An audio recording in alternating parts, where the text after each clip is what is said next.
German Defense Minister Boris Pistorius has held talks with his Swedish counterpart in Berlin. Paul Jonson was received with military honors and a wreath-laying ceremony at the Ministry of Defense. The two defense ministers discussed the current challenges facing NATO after several provocations in recent weeks attributed to Russia. Sweden joined the North Atlantic Alliance in 2024. And I'm pleased to welcome now the Swedish Defense Minister to the program, Mr. Jonson. Thank you so much for joining us. First up, I'd like to get your reactions to events in Denmark and Norway last night. Sure, we stand in full solidarity, of course, both with Norway and with Denmark. We've been in contact with both countries, and we stand ready to do assist if there is anything we can do in order for them in regards to the incidents that's been happening as well. So full political solidarity and a close dialogue among all of our countries in the region. The Danish Prime Minister explicitly did not rule out Russia's involvement. What's your take? Well, I think that Denmark should do the attribution when they feel that the time is ripe for that, and they have the necessary intelligence in order to do it. So I don't want to speculate, but just as Mette Frederiksen said, we do take note that there's been a number of incursions into Allied airspace. I'm thinking about Estonia, I'm thinking about Poland, and also about Romania. This has occurred. The perpetrator has been Russia. We've been deeply condemning Russia's reckless behavior in this regard, which is escalatory and can be seen over the fact that Russia has been escalating things in Europe over a long time as well. And this fits into a pattern of an increasingly reckless behavior by Russia, which we are deeply critical of. Deeply reckless behavior, you call it. Today we saw Article 4 consultations over Russian incursions into Estonian airspace. What is the Kremlin trying to do here? Test NATO, provoke an escalation? How are you reading this? I think there's three things. I think the Russians are testing us politically to see if there's a strong cohesion within the alliance. And let me be crystal clear, on the Swedish side, we are very committed to keeping the political solidarity strong within NATO and to keeping NATO strong. I think they're also testing the military response from NATO as well to see how we can respond in these kinds of challenges. Third point, I think also the Russians want to discourage us from continuing supporting Ukraine and scare us, and they will fail in that regard, because we always say supporting Ukraine is both the right thing to do and the smart thing to do, and that's really an investment into our own security, because to my mind, Ukraine right now is the shield against any risk of further Russian military expansion. Mm-hmm. For now, NATO says it will defend every inch of its territory and warned it won't shy away from using all tools at its disposal. Are the times of de-escalation over?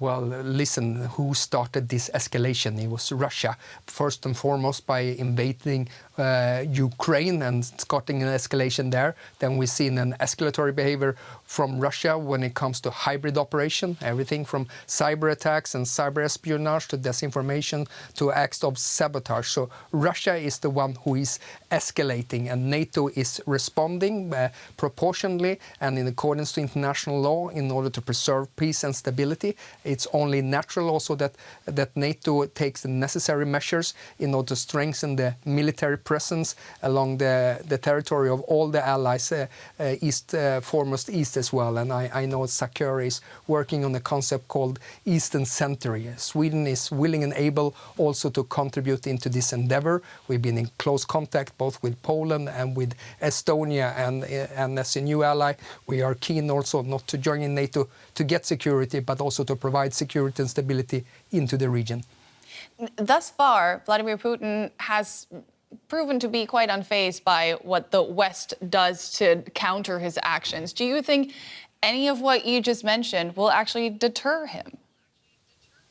I think it's absolutely necessary that we respond, because we do not accept incursions into Allied territories' airspace, and therefore we take the means necessary in order to deter that.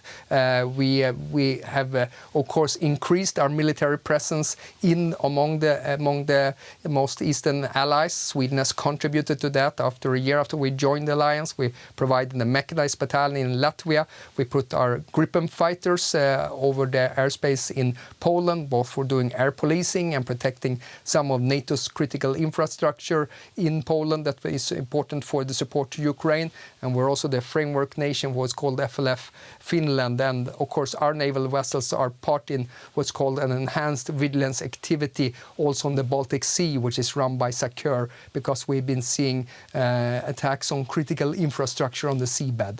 All of this is natural, and it's necessary due to Russian escalation and the reckless behavior that we've been seeing of Russia also in the last couple of days. Where are the red lines for Sweden when it comes to a response to these provocations? Listen, it's Russia who is escalating. Our commitment is to make sure that the alliance is strong and that we have a political unity and a military credibility as well to deter and defend and preserve the peace within the Euro-Atlantic area. That's our commitment. As goes for our airspace, of course, any perpetrator need to know if you violate our airspace, there is a risk associated with that, which could have very serious consequences.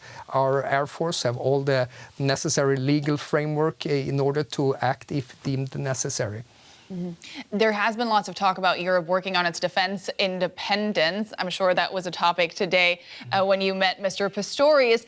And the threat environment really is growing more complex than ever. We're seeing airspace violations, cyber attacks, you mentioned them, sabotage, disinformation. Is Europe moving fast enough to counter these hybrid threats? Yeah, well, listen, I was very encouraged from the Hague summit. Of course, the Europeans now going up to, all allies going up to 5% of GDP. I think that's a watershed moment. So what is really important right now is that we transform economic clout into combat power, and that we do it quick and efficiently so we can deter and defend. We also need to work on the hybrid operations. That demands really both lawfare and warfare, and have to make sure it's a whole of government endeavor, where you have a strong cooperations on the intelligence side and you have a very resilient society. Sweden is one of the champions inside NATO on the total defense concept and the resilience aspect. And resilience, to my mind, that's deterrence by denial, not exposing yourself to risk. So there's a number of things we can do, also on strengthening our ability to deter and defend when it comes to hybrid operations. In your view, just to wrap this up, what are the most urgent steps right now? Because this is a tall order you're talking about, and the threat is here right now already.